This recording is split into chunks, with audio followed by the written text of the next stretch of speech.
Bismillahirrahmanirrahim. Alhamdulillahi rabbil alamin. Wassalatu wassalamu ala al-mab'uthi rahmatan lil alamin.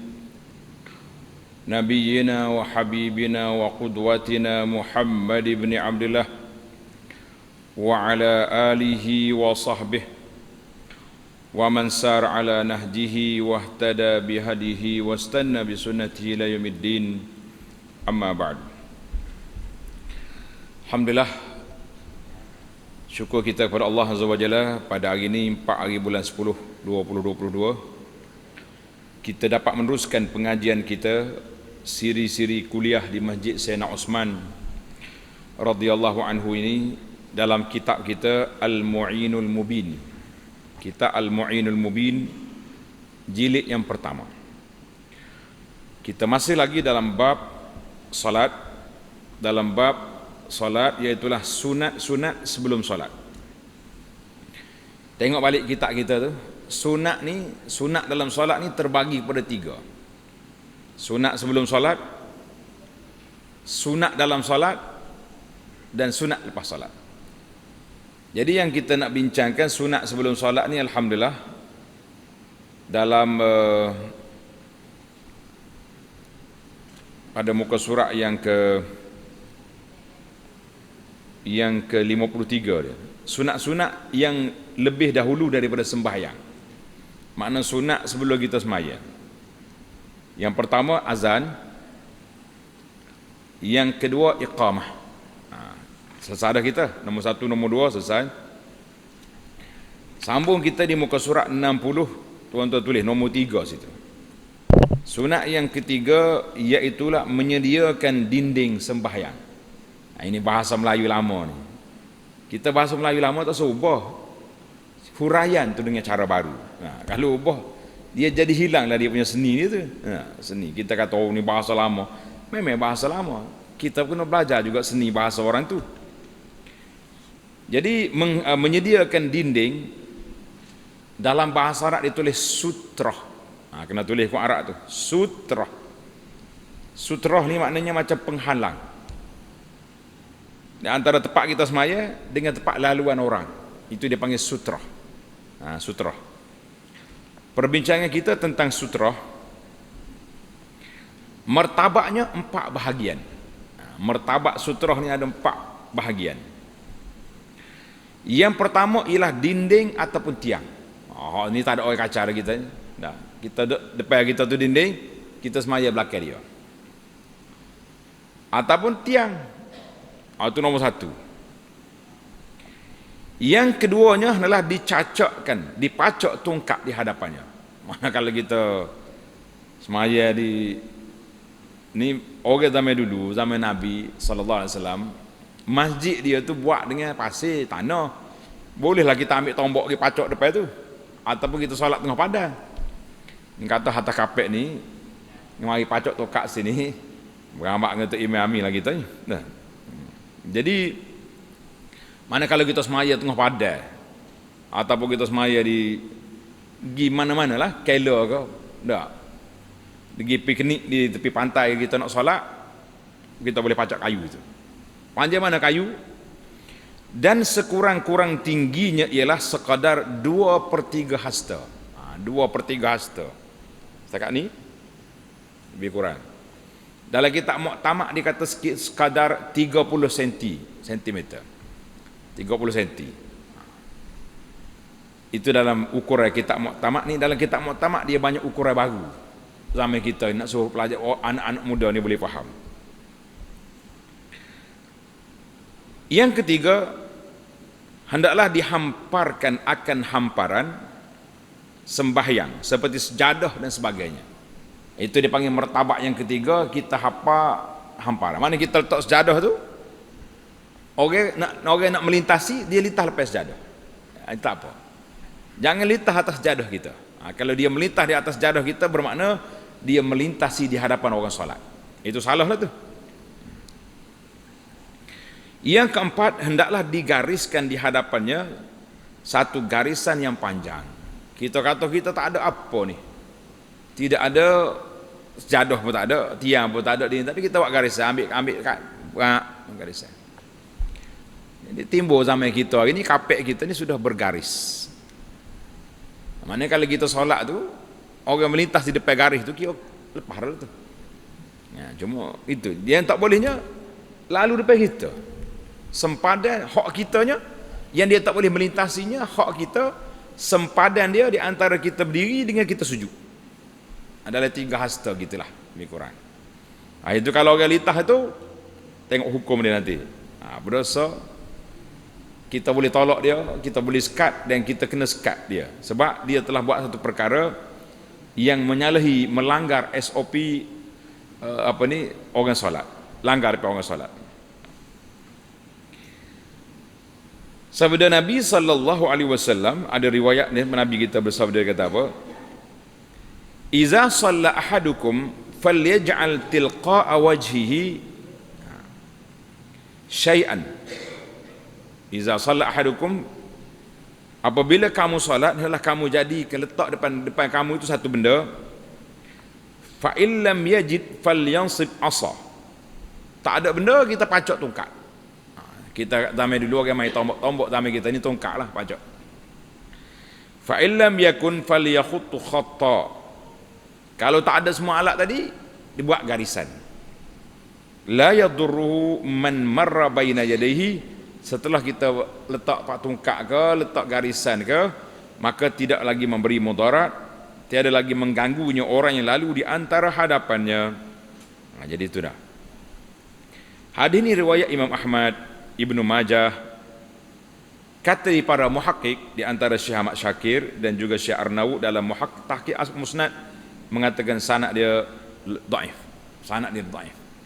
Tapi ada setengah tuan Syekh kata la ba'sa bihi. Bolehlah kita ambil istinah dengan hadis ni sebagai jarak yang kita nak ukur, di manakah jarak kita nak solat supaya orang tak boleh lintas depan kita. Jarak yang tidak dibenarkan orang melintasi di hadapan kita. Mana kalau dia lintas ni kira salah. Jadi kita kena ingatlah jarak-jarak ni. Ada dalam hadis lain, dalam hadis yang lebih sahih, hadis Bukhari, dalam hadis riwayat oleh Imam Bukhari rahimahullahu taala, lima rawa Ibnu Umar radhiyallahu anhu anna Rasulullah sallallahu alaihi wasallam kana idza kharaja yaumal Eid amara bil harbah. Bila Nabi nak pergi semaya raya, dia suruh orang bawa macam tombak, fatudau baina yadayhi, letak depan tempat dia nak solat, pergi pacak situ. Fayusalli ilaiha, Nabi kita solat ke arah di belakang tombak dia tadi. Wa kana yaf'alu zalika fi safari, dan juga Nabi kita buat juga ketika musafir. Mana musafir solat di padang pasir, biasanya orang zaman dulu, zaman Nabi di padang pasir, tak ada pokok. Jadi bila nak solat, pacak. Kita sekarang ni pun senang ya. Tempat kita ni banyak alat yang kita boleh jadikan sutrah.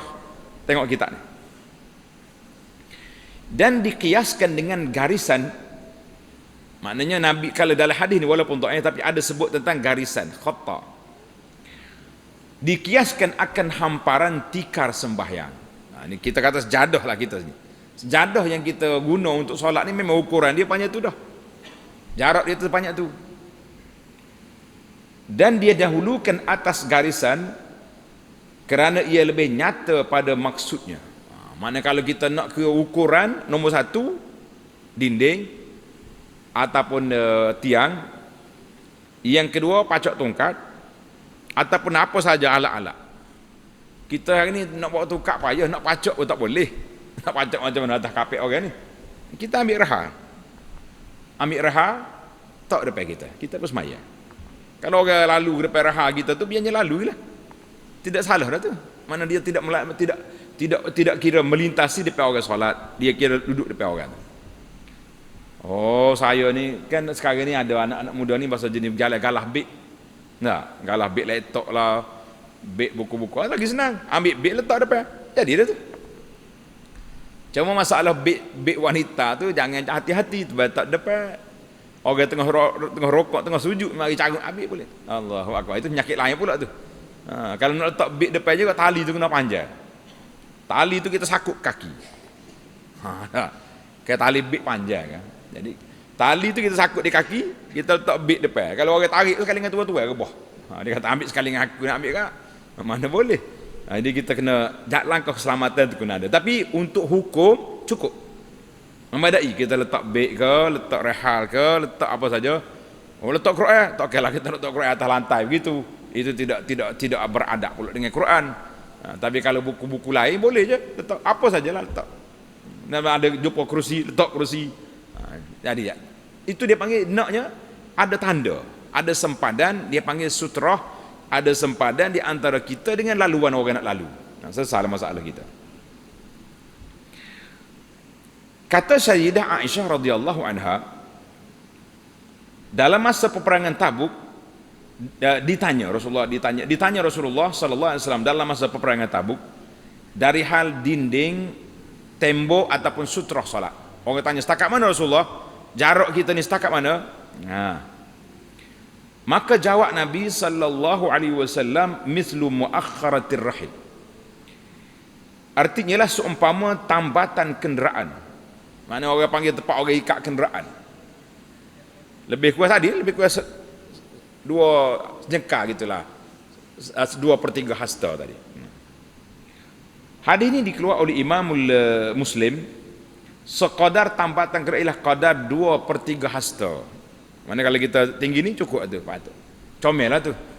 Habis tadi kata garisan itu kalau tak ada yang lain.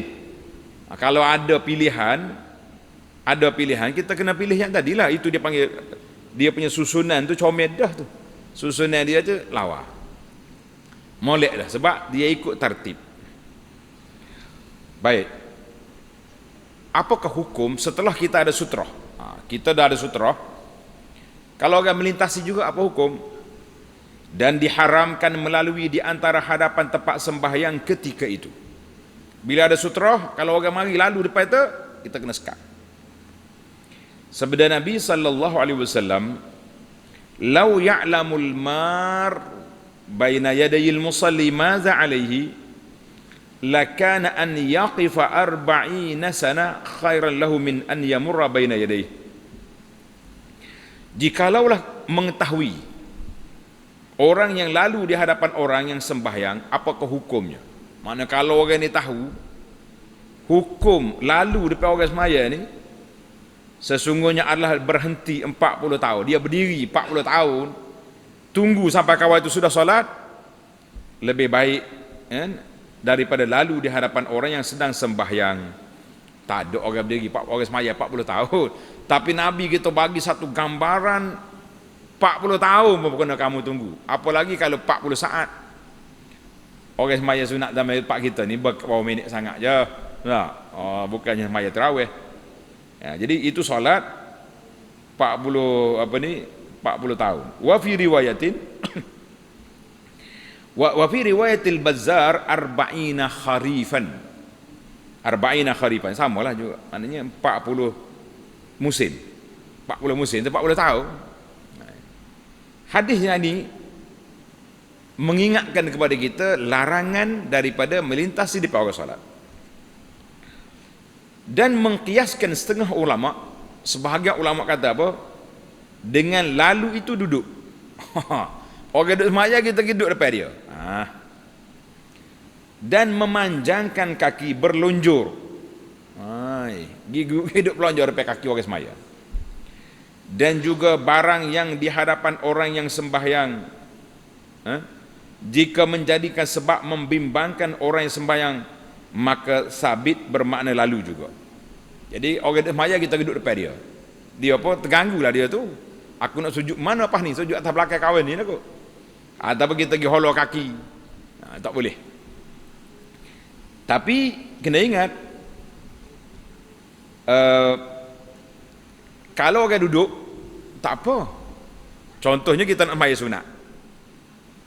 Kita ada Pak Cik ni, Pak Haji ni sedang baca Quran. Kita pun kenal lah dia. Biasanya Pak Haji ni 15 minit baru dia berhenti, ataupun setengah jam baru. Jadi kita pergi sembahyang belakang dia, tak ada masalah. Dia tu jadi sutrah, boleh. Ataupun orang duduk tidur guling gitu. Kita pergi sembahyang belakang dia. Dia pun terkejut, aku tak mayak lagi. Nak mana mayat belakang kita ni. Tapi boleh maknanya. Orang duduk tidur ke, apa dia benda ke, boleh berlaku. Yang pentingnya yang salah tadi tu kita dengar mayat orang mari halau kaki, itu tak boleh. Itu maksud dia. Bukan maksud talih mayat belakang orang duduk. Biarnya duduk lah. Kalau kita rasa takut dia bangun, kita bagi tahu lah. Duduk jangan bangun lagi saya tak sudah solat dah, tunggu. Mungkin dia tu kawan kita dah. Baca Quran lama sikit nak mayat ni. Kita malah pergi cari tempat lain lah. Tapi kalau masjid kita ni alhamdulillah tiada rahab ada, macam-macam benda ada, jadi banyak benda yang boleh. Yang tak adanya kita tak cakna, itu masalah. Tak cakna. Masa mayat molek ada depan ni. Penuh. Waktu nak sembahyang sunat, pergi duduk dekat pintu. Jadi kita tu jadi perangkat samar. Perangkat samar menyebabkan orang berdosa lalu depan kita. Janganlah buat dosa orang. Kita nak ibadat tapi orang berdosa kerana kita. Baik ke tidak? Tak kena. Macam mana tak mau berdosa? Kita duduk sini, soh depan.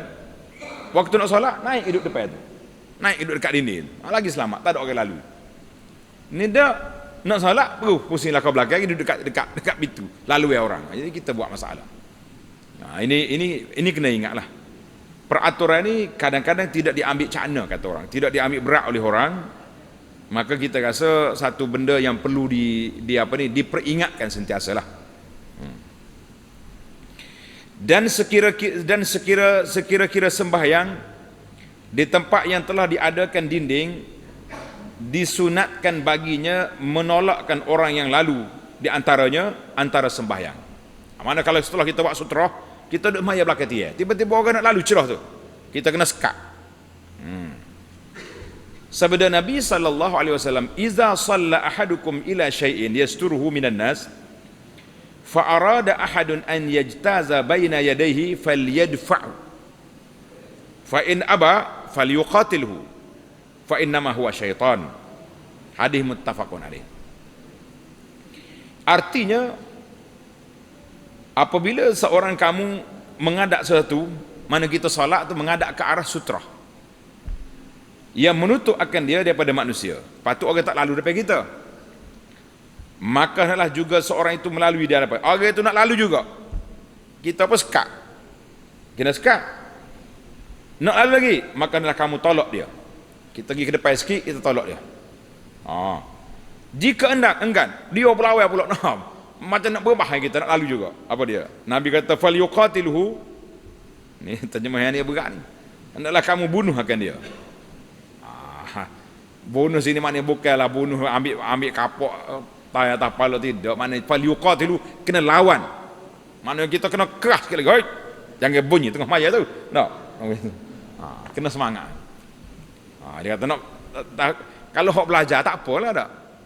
Hok tak mengaji tengok kita keras dia keras juga. Jawab dia bukan dalam masjid lah kita. Ini masalah dah. Kena belajar lah, kena belajar ilmu adab solat ni. Jangan main-main.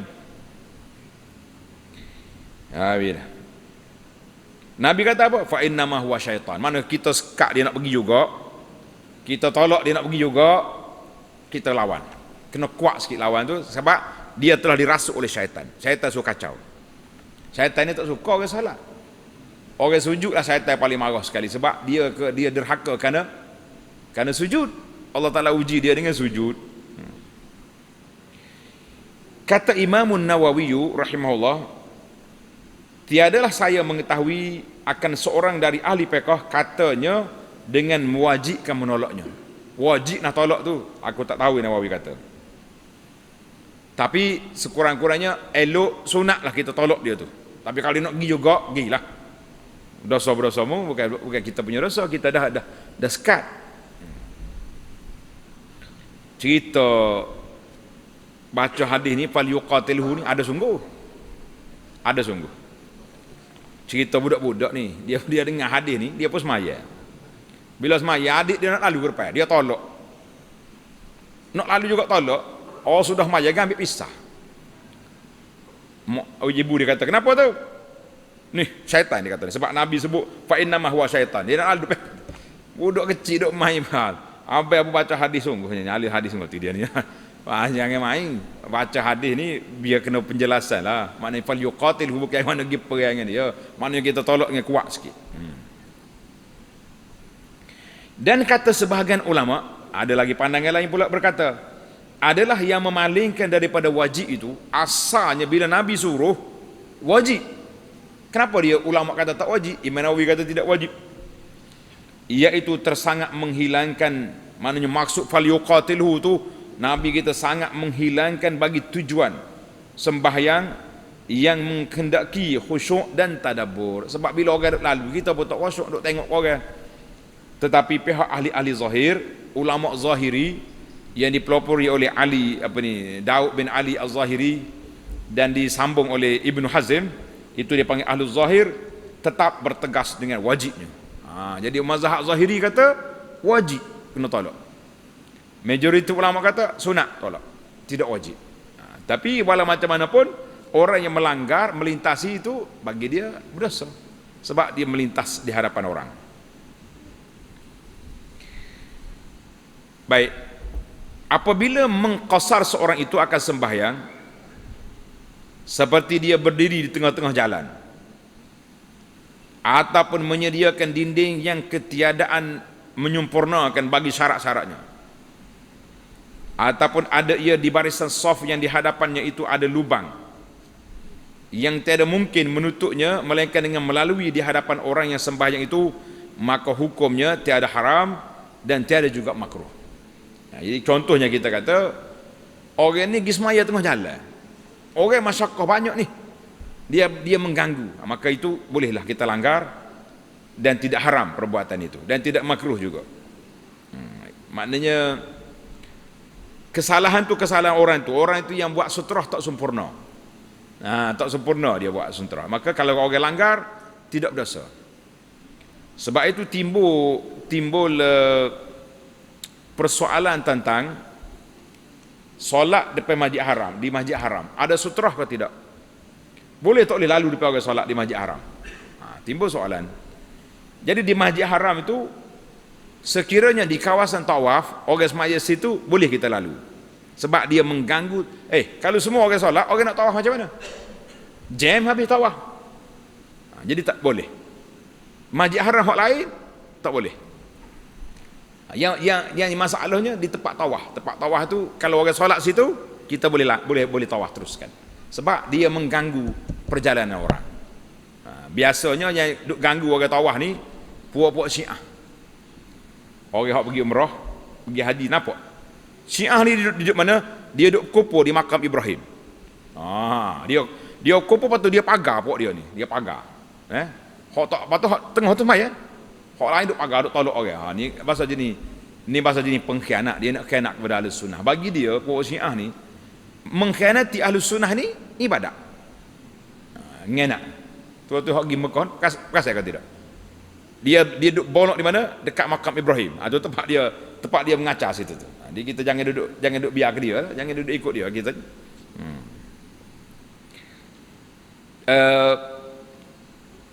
Tanda satu kitab ni, tak ada lagi kitab ni. Sutrah ini untuk orang solat seorang,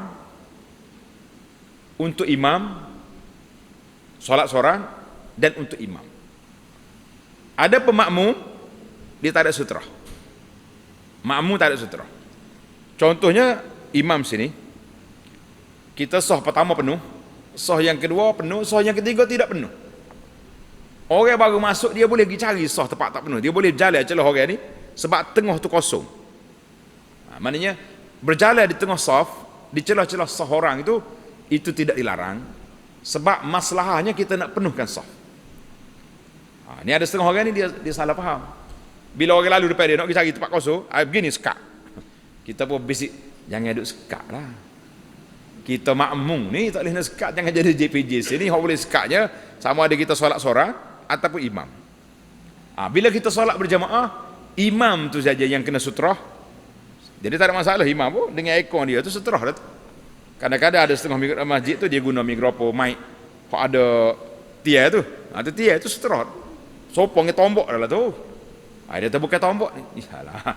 Yang pentingnya ada benda yang kita cacok, kita pacok di depan imam tu jadi sutrah. Jadi kena jelas itu tu. Banyak kali kita pun kena sekak bila nak masuk cari soh ni sekak, kata jangan sekak weh. Nah, kita bisik sila-sila dengan dia, jangan sekak. Tu email yang boleh sekak ni awak tak boleh. Kata. Dia awak tak tahu faham atau tidak, pakai penyak gitu. Tamaklah kita sunat yang ketiga. Sekarang kita berpindah kepada sunat solat yang keempat. Tulis letak nombor je. Dan dari sunat-sunat yang terdahulu sebelumnya sembahyang, mana sunat qabla salah, apa dia? Dukhulus salah binasyatin wa raghbatin wa iqbal.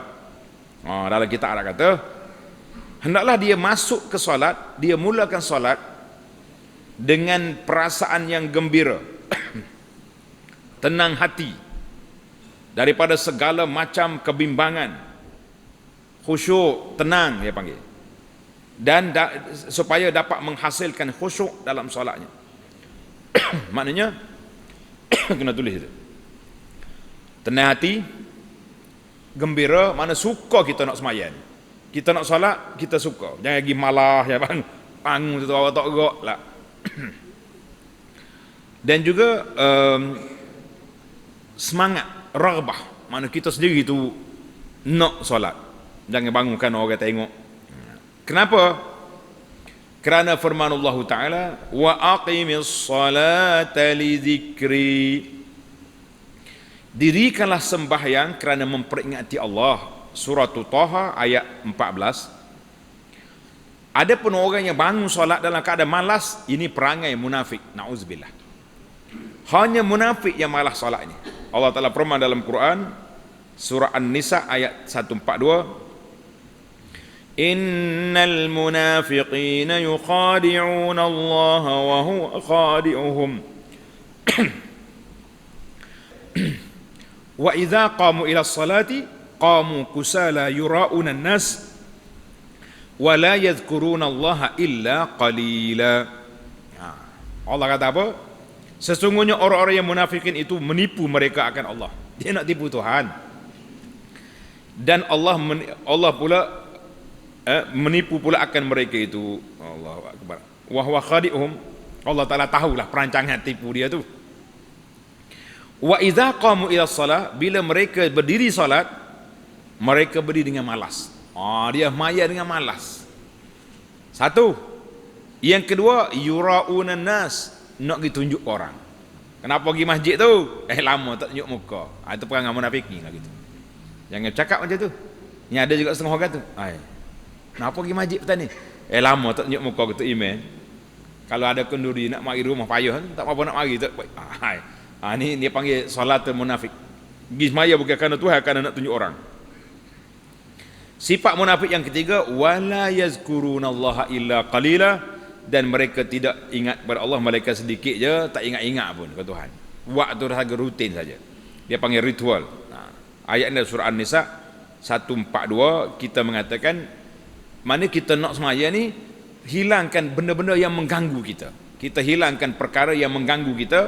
Contohnya kalau kita ada khijah. Pukul 12 dah ni. 12.30 ni, Zuhur pukul 1. Kita kena selesaikan dulu sebelum Zuhur tu sudah khijah-khijah.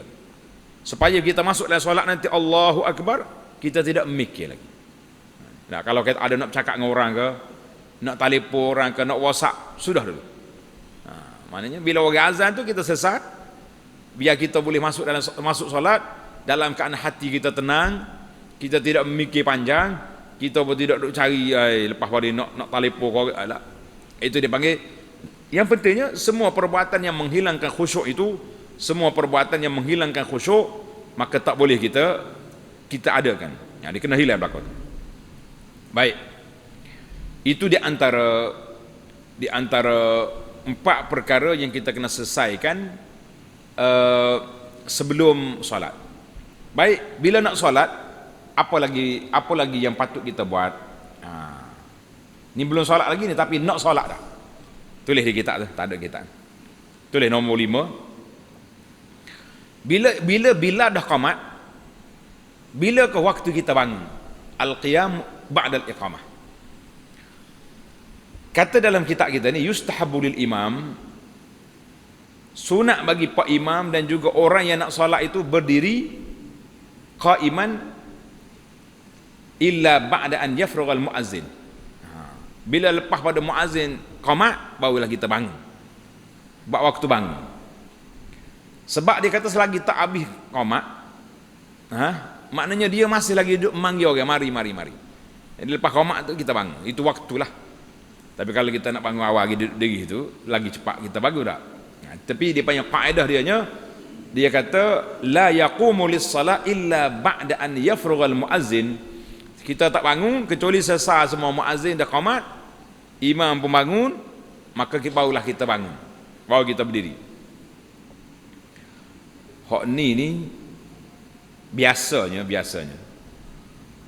orang yang masuk masjid dia duduk depan dah. Ni dia duduk tunggu di saf dah. Masyarakat kita ni lain macam. Selagi ada tiang di situ ada orang. Lain tak? Mana kalau ada tiang belakang ni pun ada lagi orang.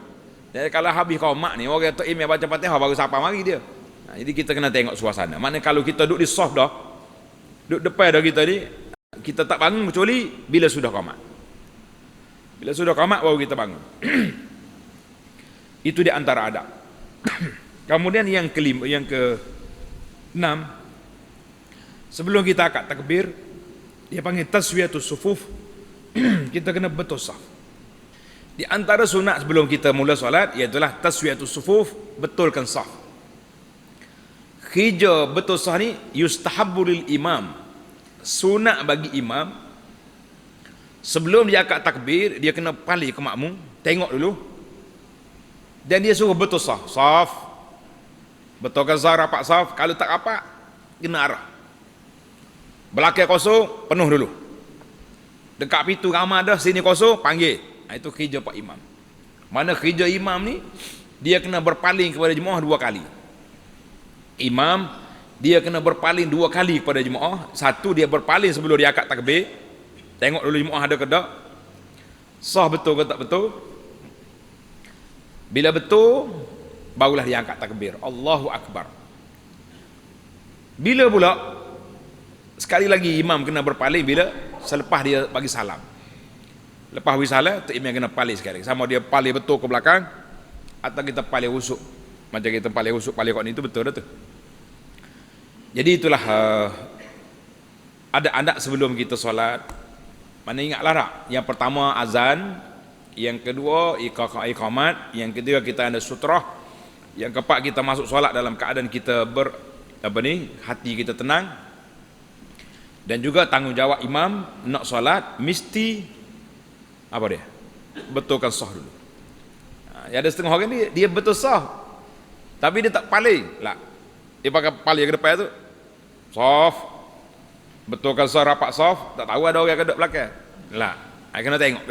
Dia itu dia panggil, dia ni bertaraf pilot mana. Kena betul dulu. Macam kita naik kapal terbang kan. Orang kita kapal terbang nak naik ni kena ikat tali dulu, kena betul, tutup meja. Jadi imam kerja dia macam tu. Betul saf, pasti betul, baru kita akad takbir.